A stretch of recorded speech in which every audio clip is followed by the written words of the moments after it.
Dans une propriété élégante nichée dans les collines de Los Angeles, où les grandes fortunes préfèrent la discrétion au spectacle et où les décisions les plus influentes se prennent loin des regards, Elena Moretti vivait une vie que personne autour d'elle ne comprenait réellement, car malgré une fortune personnelle estimée à plus de 55 milliards de dollars, elle avait choisi une existence volontairement effacée, presque silencieuse, où chaque geste, chaque parole et chaque présence étaient mesurés avec une précision qui échappait à ceux qui ne voyaient que les apparences. Pour les employés de la maison, pour les invités occasionnels, et surtout pour son propre mari, Elena n'était rien de plus qu'une épouse calme, réservée, presque en retrait, une femme qui ne cherchait ni attention ni reconnaissance, et qui semblait évoluer dans un rôle secondaire dans une vie dominée par la personnalité affirmée de Daniel Carter, un homme dont la confiance avait grandi au même rythme que son influence sociale, jusqu'à devenir une certitude presque rigide, celle d'être au centre de tout ce qu'il possédait. Pourtant, cette perception était construite sur une illusion soigneusement entretenue, car ce que Daniel appelait « sa réussite » reposait en grande partie sur des structures invisibles qu'il n'avait jamais pris le temps de comprendre, des investissements qu'il croyait avoir initiés mais qui avaient été stratégiquement orientés, des opportunités qu'il pensait avoir saisies seul mais qui avaient été ouvertes bien avant qu'il ne les remarque. Et derrière tout cela se trouvait Elena, non pas comme une manipulatrice, mais comme une architecte silencieuse, quelqu'un qui avait choisi d'aimer sans dominer, de soutenir sans revendiquer, et surtout de construire sans exposer. Au début de leur relation, Daniel n'était pas cet homme sûr de lui, entouré de reconnaissance et de validation, il était ambitieux mais incertain, déterminé mais parfois perdu, et c'est dans cette version plus fragile de lui-même qu'Elena l'avait rencontré, voyant en lui non pas ce qu'il était, mais ce qu'il pouvait devenir, et c'est précisément cette vision qui l'avait poussé à investir, discrètement, dans ses projets, à créer des connexions, à structurer des opportunités qui allaient transformer sa trajectoire sans jamais apparaître comme venant d'elle. Mais ce que Elena comprenait profondément et que Daniel n'a jamais totalement intégré, c'est que la réussite sans lucidité crée une illusion dangereuse, car elle donne à celui qui en bénéficie le sentiment d'en être la source unique, et c'est exactement ce qui s'est produit avec le temps, à mesure que les années passaient et que les résultats s'accumulaient, Daniel commença à se percevoir non plus comme quelqu'un qui avait été soutenu, mais comme quelqu'un qui n'avait besoin de personne. Cette transformation ne fut pas immédiate, elle se fit lentement, presque imperceptiblement, à travers des détails qui, pris isolément, semblaient insignifiants, mais qui, accumulés, redéfinissaient la dynamique de leur relation, des décisions prises sans consultation, des conversations écourtées, une attention de plus en plus tournée vers l'extérieur plutôt que vers ce qu'ils avaient construit ensemble, jusqu'à ce que Elena devienne, dans son esprit, une constante acquise plutôt qu'une présence essentielle. Et c'est dans cet espace de certitude mal construite que Sophie Laurent entra dans sa vie. Elle représentait tout ce que Daniel pensait désormais incarner, visibilité, admiration, validation immédiate, et contrairement à Elena, elle ne cherchait pas à comprendre ou à observer, elle réagissait, elle s'exprimait, elle valorisait, créant autour de Daniel un environnement dans lequel il pouvait se voir tel qu'il voulait être perçu, sans jamais être confronté à ce qu'il était réellement. Elena comprit cela dès les premiers signes, non pas à travers des preuves évidentes, mais à travers les micro-changements, ces variations presque invisibles dans la manière dont Daniel parlait, dans le rythme de ses retours à la maison, dans les silences qui remplaçaient progressivement les conversations, et surtout dans cette distance émotionnelle qui ne disait rien mais révélait tout. Mais elle ne réagit pas. Pas parce qu'elle ne ressentait rien. Mais parce qu'elle savait que certaines vérités ne peuvent pas être imposées, elles doivent se révéler d'elles-mêmes. Et pendant que Daniel avançait dans cette nouvelle dynamique, convaincu de construire quelque chose de plus aligné avec ce qu'il croyait être devenu, Elena commença à observer différemment, non plus seulement la relation, mais l'ensemble du système dans lequel elle évoluait, car elle comprenait que ce qui était en train de se jouer dépassait largement une simple infidélité. Elle ne confronta pas, elle ne questionna pas directement, elle ne créa aucun conflit visible, mais dans le silence de ses actions, elle réorganisa progressivement certains éléments, revisita des structures, valida des positions, non pas pour réagir immédiatement, mais pour s'assurer que, quoi qu'il arrive, elle ne serait jamais en position de faiblesse. Et c'est précisément cette différence entre réaction et préparation qui allait tout changer. Un soir, sans annonce préalable, sans hésitation apparente, Daniel rentra chez lui accompagné de Sophie, comme si cette décision ne nécessitait aucune transition, aucune explication, comme si ce qui existait avant n'avait plus besoin d'être pris en compte, et dans cette entrée brutale se trouvait une forme de rupture qui ne se disait pas mais qui se ressentait immédiatement. Les employés de maison échangèrent des regards discrets, comprenant sans comprendre, percevant sans commenter, car dans ces environnements, les vérités circulent sans jamais être prononcées, et chacun savait instinctivement que ce moment n'était pas ordinaire. Daniel, lui, ne ralentit pas, ne s'arrêta pas, ne chercha pas à préparer le terrain, il avança directement vers le salon principal, s'installa avec une aisance presque provocante, et annonça simplement que Sophie resterait ici désormais, comme si cette décision ne concernait que lui. Puis il se tourna vers Helena. Et dans ce regard se trouvait quelque chose de différent. Pas de doute. Pas d'hésitation. Mais une forme d'autorité froide, presque détachée. Et ce qu'il dit ensuite marqua le point de non-retour. Il lui demanda de s'occuper de Sophie. Pas comme une invitée. Pas comme une personne de passage. Mais comme quelqu'un qu'elle devait servir. Le silence qui suivit fut court. Mais dense. Chargé de tout ce qui venait de basculer. Helena ne répondit pas immédiatement. Elle observa. Elle analysa. Elle comprit. Et surtout, elle confirma intérieurement ce qu'elle savait déjà. Puis elle hocha légèrement la tête.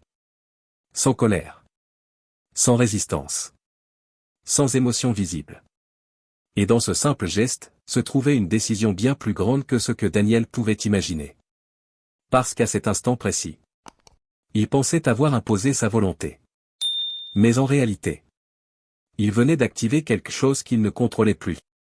À partir de ce moment précis, la dynamique de la maison changea sans que personne ne puisse réellement expliquer comment ni à quel instant exact cette transformation avait commencé, car extérieurement tout semblait suivre une logique simple, presque banale, celle d'un homme imposant une nouvelle réalité dans son propre foyer, mais en profondeur, quelque chose de beaucoup plus complexe s'était enclenché, un mouvement silencieux qui ne produisait pas immédiatement de bruit, mais dont chaque conséquence allait progressivement redéfinir l'équilibre de tous ceux qui se trouvaient impliqués.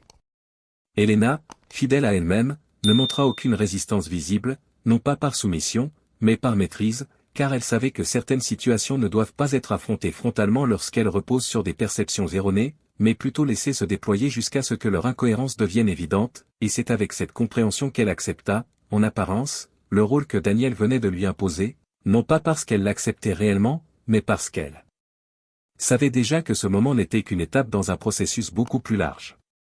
Sophie, quant à elle, entra dans cette nouvelle réalité avec une confiance construite sur une illusion, celle de penser que la place qu'elle occupait lui était désormais acquise, et dans sa manière de se déplacer dans la maison, dans ses demandes, dans ses regards, il y avait cette assurance caractéristique de ceux qui croient avoir gagné sans comprendre les règles du jeu dans lequel ils viennent d'entrer, car elle interprétait le silence d'Helena comme une forme de faiblesse, une absence de réaction qui validait sa propre position, sans percevoir que ce silence était en réalité une forme de contrôle.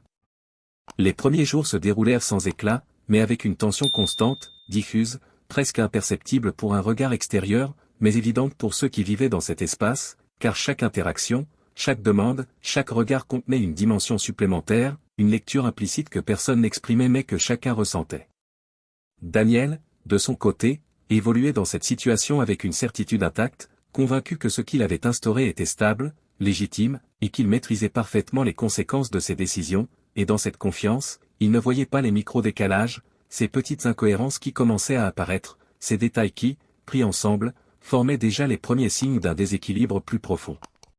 Un matin, alors que la lumière traversait les grandes baies vitrées et illuminait le salon principal, Sophie, installée avec une aisance désormais affirmée, demanda à Helena de lui préparer quelque chose, non pas avec agressivité, mais avec cette normalité déconcertante qui rend certaines situations encore plus lourdes, car ce qui aurait pu être perçu comme une demande ponctuelle devenait, dans ce contexte, une affirmation implicite de hiérarchie. Helena répondit sans hésitation. Calmement. Précisément. Sans jamais accélérer ni ralentir ses gestes. Et c'est précisément cette absence de réaction émotionnelle qui créa un premier trouble subtil, presque imperceptible, car Sophie, en observant cette tranquillité, ressentit pour la première fois une légère dissonance entre ce qu'elle pensait contrôler et ce qu'elle percevait réellement. Mais elle l'ignora. Parce que c'était plus simple. Parce que remettre en question une illusion demande une lucidité qu'elle n'était pas encore prête à activer. Pendant ce temps, Helena continuait d'observer, mais pas seulement les comportements visibles, elle analysait les interactions, les réactions, les rythmes, la manière dont Daniel s'adaptait à cette nouvelle situation, et surtout la manière dont il interprétait le silence qui l'entourait, car elle savait que la véritable compréhension ne viendrait pas d'une confrontation directe, mais d'une accumulation de contradictions que lui-même ne pourrait plus ignorer. Et progressivement, sans bruit, certains éléments commencèrent à évoluer. Des appels que Daniel pensait évidents prirent plus de temps à être validés. Certaines décisions professionnelles rencontrèrent des délais inattendus. Des confirmations qui, auparavant, semblaient automatiques, devinrent conditionnelles. Rien de suffisamment spectaculaire pour déclencher une alarme immédiate. Mais suffisamment précis pour créer une instabilité. Daniel remarqua. Mais il interpréta mal. Comme souvent. Il pensa à des ajustements extérieurs, à des variables qu'il pouvait corriger, sans jamais envisager que la source du changement puisse être interne, structurelle, liée à quelque chose qu'il n'avait jamais pris en compte. Sophie, elle aussi, commença à percevoir des variations, non pas dans les discours, mais dans l'atmosphère, dans la manière dont certaines personnes interagissaient avec elle lorsqu'elle accompagnait Daniel, dans les regards, dans les silences, dans ces détails que l'on ne peut pas expliquer mais qui modifient profondément la perception d'une situation. Et malgré cela, elle continua d'avancer comme si tout était sous contrôle. Parce que reconnaître l'instabilité, c'est accepter de perdre une position que l'on vient à peine d'obtenir. Elena, elle, n'accéléra rien. Elle ne força aucun événement. Elle ne provoqua aucune confrontation. Mais dans le calme de ses actions, elle continua de consolider ce qui avait déjà été mis en place, validant, confirmant, sécurisant, jusqu'à ce que chaque élément soit aligné avec une réalité que personne d'autre n'avait encore pleinement comprise. Et c'est dans cette accumulation silencieuse que le point de bascule approchait. Non pas comme une explosion, mais comme une révélation. Inévitable. Parce qu'il y a des moments où la réalité ne peut plus être maintenue derrière une illusion. Et ce moment était en train d'arriver. Les changements qui, jusque-là, n'étaient que des variations discrètes commencèrent à prendre une forme plus tangible, non pas sous la forme d'un effondrement brutal, mais à travers une série de décalages de plus en plus difficiles à ignorer, comme si la réalité que Daniel croyait stable se réorganisait lentement autour de lui sans lui demander son avis, et ce qui rendait cette transformation particulièrement déstabilisante, c'était précisément son caractère progressif, presque imperceptible au début, mais impossible à nier à mesure que les effets s'accumulaient. Dans ses activités professionnelles, certains partenaires, autrefois réactifs et alignés, commencèrent à adopter une posture plus distante, non pas hostile, mais prudente, comme s'ils attendaient quelque chose, une validation, une confirmation qui ne venait plus aussi naturellement qu'avant, et Daniel, fidèle à sa logique initiale, interpréta cela comme une fluctuation normale, un ajustement temporaire qu'il pourrait corriger par sa présence, son autorité ou son influence. Mais ce qu'il ne comprenait pas encore, c'est que ces réactions n'étaient pas isolées, qu'elles faisaient partie d'un mouvement plus large, coordonné non pas par une intention de confrontation directe, mais par une réorganisation silencieuse des points de décision, une redéfinition des accès, des validations et des priorités, qui échappaient complètement à son champ de perception. À la maison, l'atmosphère suivait la même trajectoire, car même si rien n'était explicitement conflictuel, une distance nouvelle s'était installée, non seulement entre lui et Elena, mais aussi dans la manière dont les interactions se produisaient, comme si les rôles visibles ne correspondaient plus aux dynamiques réelles, et cette dissonance, bien que difficile à formuler, commençait à peser sur chacun. Sophie, qui avait initialement évolué dans cette maison avec une assurance presque instinctive, commença à ressentir une forme d'inconfort qu'elle ne parvenait pas à expliquer clairement, car malgré la position qu'elle pensait avoir acquise, quelque chose dans l'attitude générale de l'environnement ne confirmait pas cette perception, et plus elle tentait de s'affirmer, plus cette impression se renforçait, comme si elle avançait dans un espace qui ne lui répondait pas réellement. Elena, de son côté, continuait d'agir avec la même constance, la même précision, la même absence de réaction visible, mais ce qui avait changé, c'était la portée de ses actions, car tout ce qu'elle faisait désormais s'inscrivait dans une cohérence globale, dans une structure déjà en place, et même si rien ne semblait spectaculaire à première vue, chaque élément contribuait à consolider une réalité qui allait bientôt devenir impossible à ignorer. Un après-midi, alors que Daniel se trouvait dans son bureau, entouré de dossiers qu'il relisait pour la 3e fois sans parvenir à retrouver la clarté qu'il avait autrefois, il reçut un appel qui marqua un tournant, non pas parce qu'il contenait une information radicalement nouvelle, mais parce qu'il confirmait, sans ambiguïté, ce qu'il refusait encore d'admettre. Une décision importante, qu'il pensait déjà validée, venait d'être suspendue. Pas annulée. Suspendue. Dans l'attente d'une confirmation. Et cette confirmation ne dépendait pas de lui. Ce moment, en apparence technique, produisit un effet profond, car pour la première fois, Daniel ne pouvait pas rationaliser ce qui se passait à travers ses schémas habituels, il ne pouvait pas attribuer cela à une erreur externe, à une incompréhension ou à un simple retard, car tout était clair, structuré, logique, sauf le fait qu'il n'était plus au centre. Il resta silencieux après l'appel. Plus longtemps que nécessaire. Comme si son esprit cherchait une explication qui refusait de se former. Et c'est dans ce silence que les premières véritables fissures apparurent. Pas dans sa situation, mais dans sa perception. À la maison, Sophie observa elle aussi les changements, non pas à travers des informations précises, mais à travers l'attitude de Daniel, dans la manière dont il parlait moins, dans la manière dont il semblait plus absorbé, moins affirmé, comme si quelque chose, sans être encore visible, pesait déjà sur lui. Elle tenta d'engager la conversation, de comprendre, mais les réponses qu'elle reçut furent vagues, incomplètes, comme si lui-même n'était pas encore prêt à formuler ce qu'il ressentait. Et c'est dans cette absence de clarté que sa propre certitude commença à se fragiliser. Elena, elle, n'intervint toujours pas. Elle ne posa aucune question. Elle ne fit aucun commentaire. Mais dans son silence, il y avait désormais quelque chose de différent. Non pas une attente, mais une conclusion déjà intégrée. Les jours suivants confirmèrent cette évolution, car d'autres décisions furent retardées, d'autres validations reconsidérées, et progressivement, Daniel fut obligé de reconnaître une réalité qu'il avait évitée jusque-là, il n'était plus le point central du système qu'il croyait diriger. Et cette prise de conscience ne se fit pas dans un instant dramatique, mais dans une accumulation. Une répétition. Une évidence qui ne pouvait plus être contournée. Il commença alors à revisiter mentalement le passé, à chercher les moments où il aurait pu voir, comprendre, anticiper, et plus il avançait dans cette réflexion, plus une vérité s'imposait avec une clarté inconfortable, il n'avait jamais vraiment cherché à comprendre ce qui soutenait réellement sa position. Il avait simplement avancé. Accepté. Utilisé. Sans questionner. Et maintenant? Il devait faire face aux conséquences de cette absence de lucidité.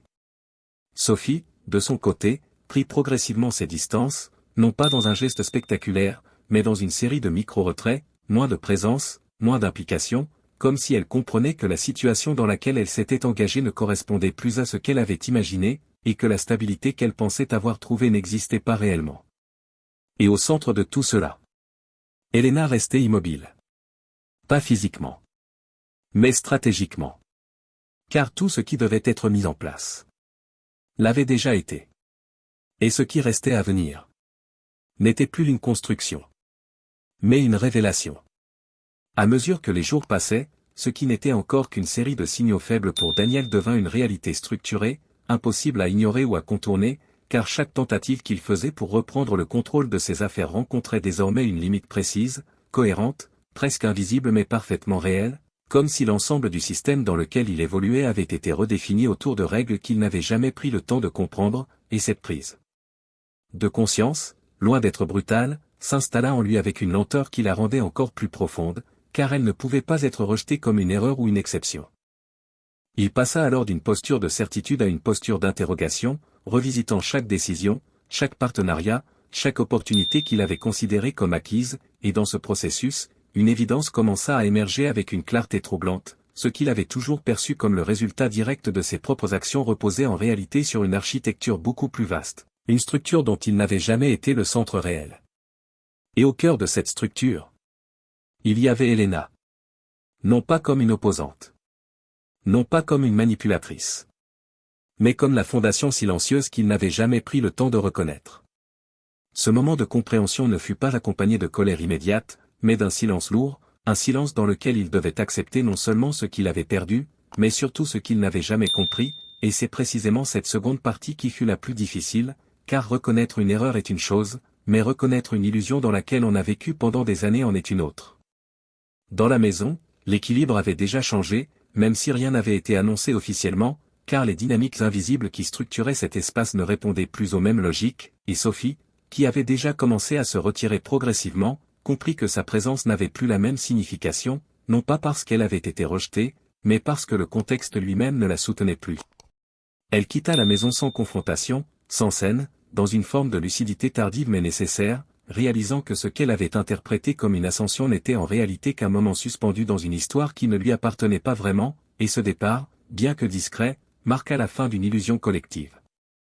Daniel, désormais seul face à une réalité qu'il ne pouvait plus éviter, tenta finalement de se rapprocher d'Elena, non pas avec l'assurance qu'il avait autrefois, mais avec une retenue nouvelle, presque fragile, comme si chaque mot devait être mesuré avant d'être prononcé, car il comprenait instinctivement que les dynamiques avaient changé, et que ce qu'il pouvait demander auparavant ne pouvait plus être formulé de la même manière.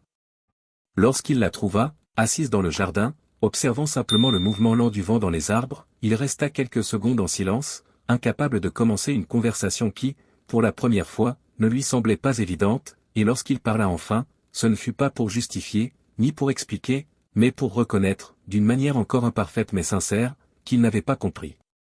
Helena l'écouta sans interrompre, sans détourner le regard, et dans son silence, il n'y avait ni dureté ni indulgence excessive, mais une clarté tranquille, celle de quelqu'un qui n'attend plus de validation extérieure pour exister, et lorsqu'elle répondit, ce ne fut pas pour revenir sur le passé dans les détails, mais pour poser une vérité simple, directe, impossible à interpréter autrement que comme elle était.